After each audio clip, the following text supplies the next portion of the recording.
Welcome back to Talk Property to Me. My name is Brad East. I'm Aaron Downey. And I'm Joel Griffiths. So Joel is joining us today from Leenane Templeton. Correct. I said that right, which Yes. is good. Yep. So Joel's an accountant in Newcastle. And how long have you been in the industry for, mate? Just shy of 25 years, actually. So, I've been working with a number of clients and individuals for a long time now. So you do see a lot of things happening out there in the economy, and you do get a lot of sort of noises that you can sort of hear.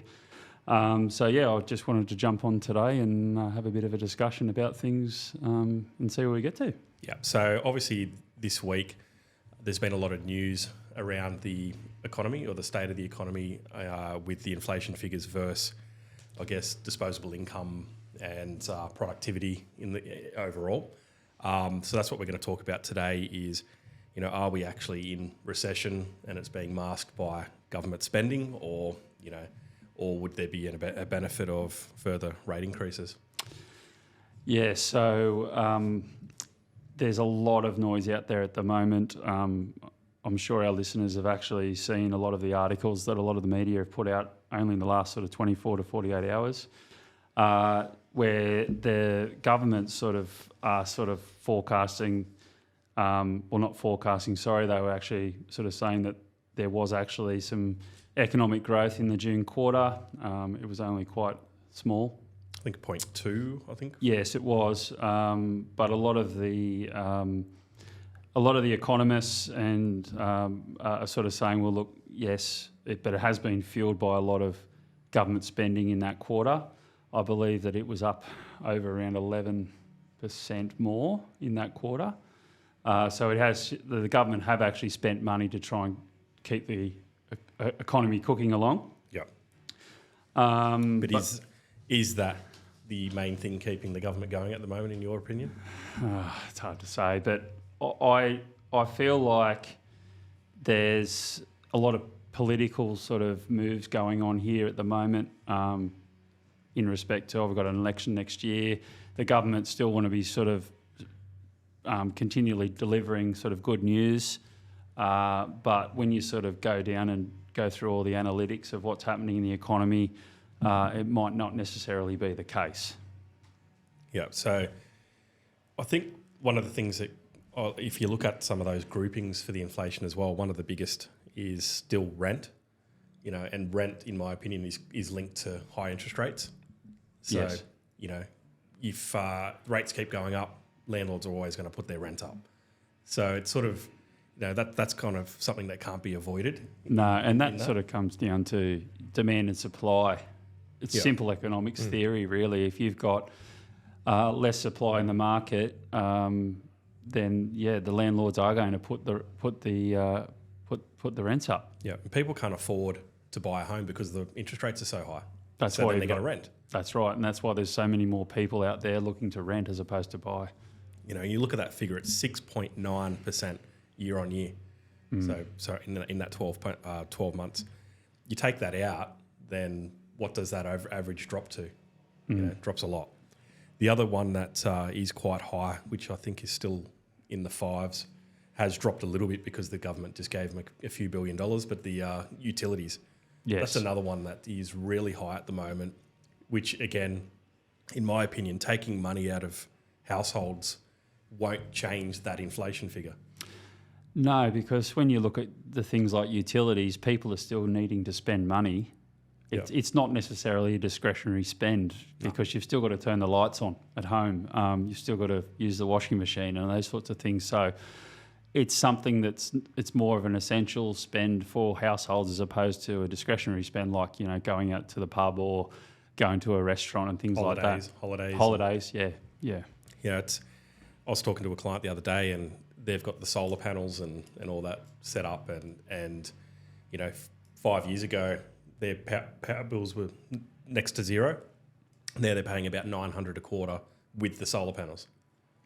So I think the rate at which you're selling it back to the grid versus what you're actually buying it for at the moment too is really off skew, and it's almost I even see that personally. We've got solar at home, and when we first got it, I'm like, oh, you beauty, this is excellent. Yeah. And I think we only just got our last bill, and it's like, wow, like it's the cost of utilities have actually skyrocketed.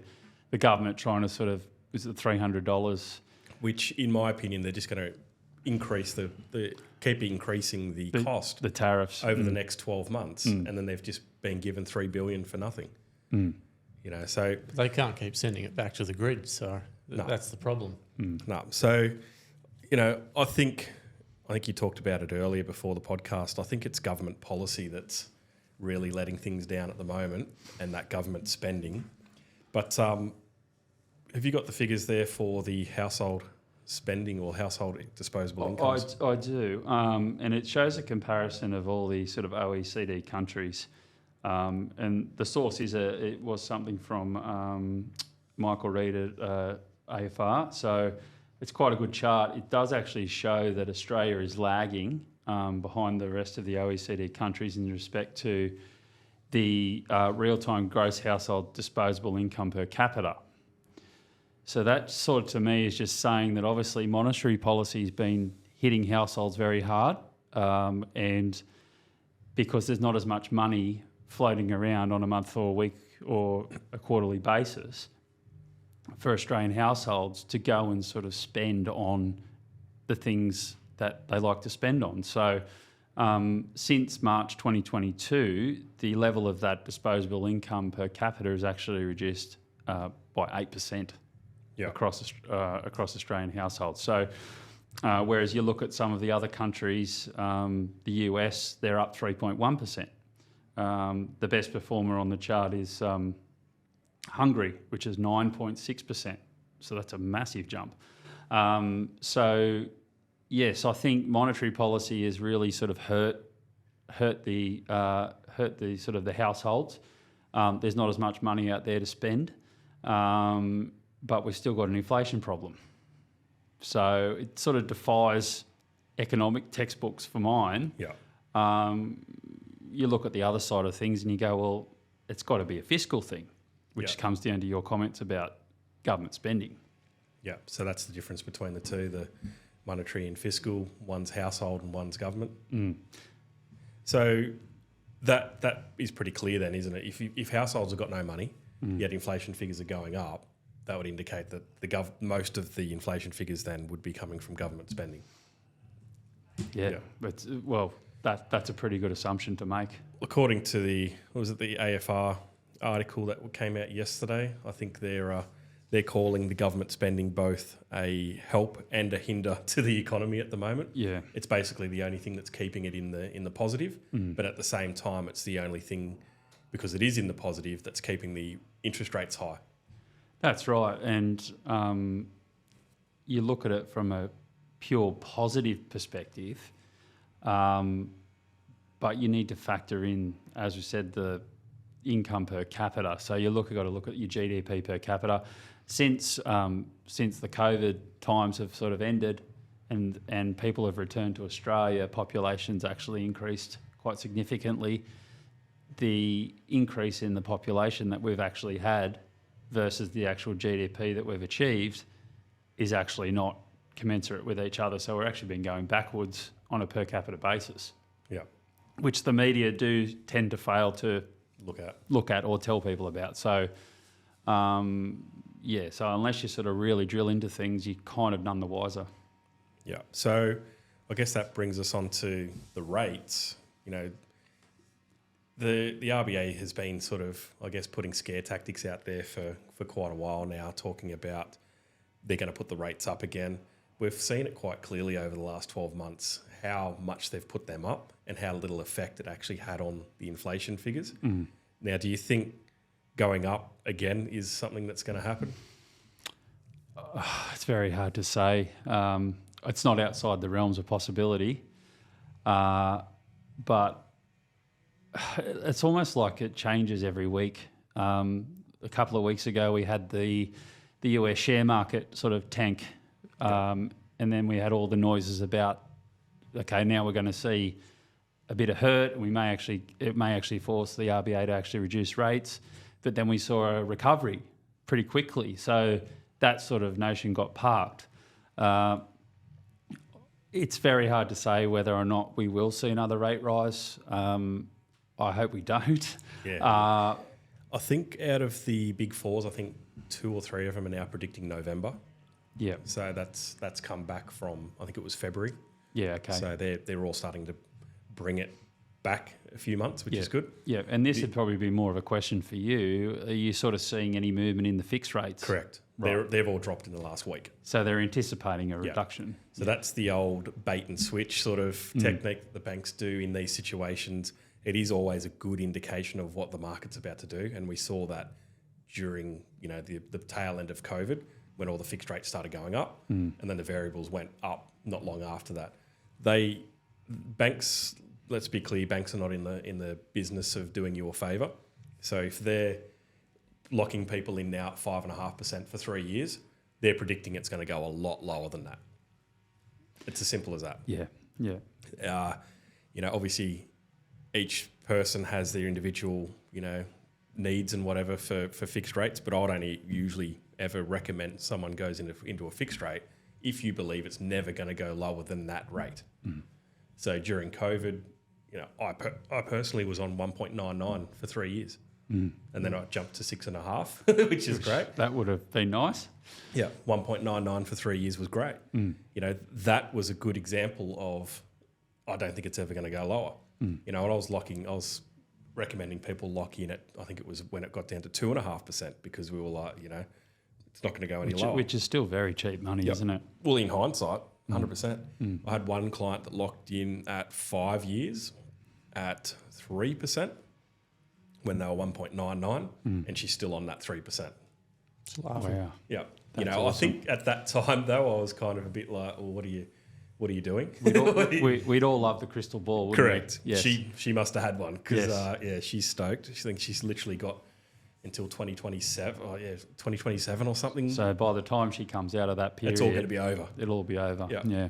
Yeah. So, I think as far as banking goes, I just think that because those fixed rates are coming down at the moment, it is good news for homeowners coming up, and also in the media, the government's already starting to point the finger at the RBA, which is a bit of an indication as well that maybe the RBA did go a little bit too far with it, and the government knows that. So we saw that Chalmers did come out and correct. sort of He did that yesterday, I think. Yeah, It was a very Blunt. direct. Yeah, he was after the actual interview, he did actually sort of come back and say, well, look, I'm only sort of just stating the facts. Yeah. But if you actually watch when he did make the comment, the tone of his voice was kind of, I'm not very impressed, RBA. Yeah. It's one of those things, like I guess they were all trying to get these inflation figures in check, but, at what expense? Yeah. You look at, so Pepper Money, a non-major bank, released some figures, I think in the last week or two, and the amount of people that are using personal loans and credit cards to pay off mortgages at the moment has like doubled or tripled. Oh, that's scary, isn't it? Yeah. That's got a timeline on it. Your credit card only has a limit. Your personal loan that you got out is only, might only be 6 months worth of repayments. At what point then do, things start to go bad for these people? So, well, it already is bad. So you probably see an opportunity there if that's what's happening in the behaviour that's happening out there in the market at the moment. When you do sort of see the rates sort of start to reduce, a lot of these people are going to be looking to refinance. It's going to be consolidate. Yeah, it's going to be what happens as well in these markets when interest rates start to come down, and we saw it at the start of COVID. They're very reluctant to bring them down. So when rates go up, they'll announce it on a Tuesday. By Thursday, they're up. Yeah. When they come down, they'll announce it on a Tuesday, and they'll roll that out in 3 weeks. And they'll all pick and choose how much they do as well. I think we're going to see a lot of that in the initial rate reductions, but the non-bank lenders tend to drop a lot quicker because their overall expenses are a lot less. They can afford to drop them quicker. Yep. Then the market share shifts. So then the big four start to pick up more customers, Correct. and then the big four start to go, we need to get on board with this, otherwise we're going to lose more customers. Yeah. But there's a lag. And I'd argue we've almost got a big five at the moment, split between Macquarie and ING, and they're usually really good at dropping their rates, which then shifts a lot of market share over to those guys. and then the big four tend to follow. Okay. But saying that, the big four were the first to start dropping fixed. So see that how you will. Yeah, yeah. But yeah, look, I think if I was to put money on it, I'd say we'll get one before the end of the year. You just look at the retail sector. You know, have we got any exact figures there? But I can, yeah. So if you look at the retail sector over the last few months, like year on year, it's not going to look great still because of what the inflation figures were last year. But if we really break it down to the quarter or even the monthly, if nothing happens for the retail sector or even produce and all those sort of things, it's going to hurt them more. Mm-hmm. You know, you look at some of these articles that came out in the last week. Businesses are closing. You know, they can't afford to spend money. Mm-hmm. Households are borrowing money to pay off mortgages. You know, you're getting loans to pay off loans. I cannot see, although it is government and they do make stupid decisions, but I can't see them continuing this much longer. I think on that though, with people using like credit cards or personal finance to pay off their home loans, that's probably the people that came off their fixed rates, 100%. 2%. And then there's the other side of it where the people who didn't take advantage of cheap money 3 years ago, now they're in the market, buying the properties. So, maybe those people aren't hurting, but they are because they've had to save a bigger deposit and now they're paying, 6.5% interest rates. Whereas other people, they just come off their 2% after 3 years and the hurting them. The assessment rates back then when we were 1.99, the assessment rates, so the rate we had to use to figure out how much you could borrow was 5.25 for most lenders. Yeah. We're well above that. So even on paper with a buffered rate, we know that there's a huge percentage of households. I think there was 800,000, that were locked in at 1.99. Yeah. So that's 800,000 people potentially that can't afford their home loans on paper. So credit assessments are going about that 5.25% rate. That back then, yeah. Yeah. So now it's at 9%. Wow.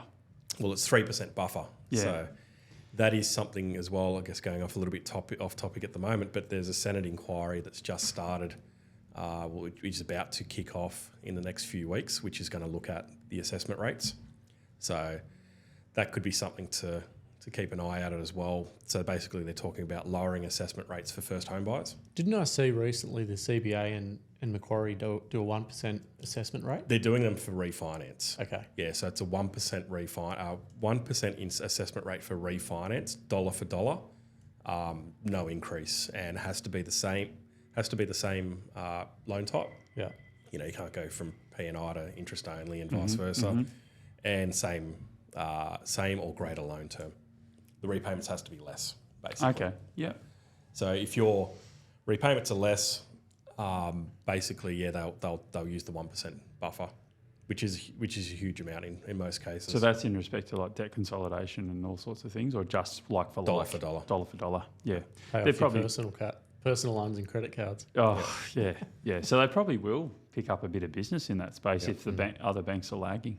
And we're seeing, like, not picking out CBA here, but we do a lot of pricing. We get into the system and we'll type in the customer's details, and they're not pricing people up at the moment. So I literally had a client the other day that we tried to price up. They're on 8% as an owner-occupier. We put it into the system, CBA comes back and say that's the best we can give them. That's just ridiculous.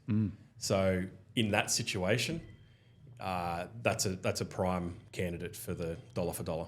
You could drop them 2%. Yeah, okay. So we're seeing a lot of that at the moment as well. But then you look at, CBA as a whole in that situation. Now they're offering, 6% for their new customers.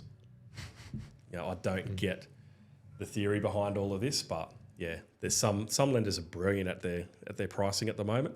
And on that, I guess still off topic, but if you are worried about your home loan rates, call them up and ask for a discharge authority. Literally ask them for a discharge authority.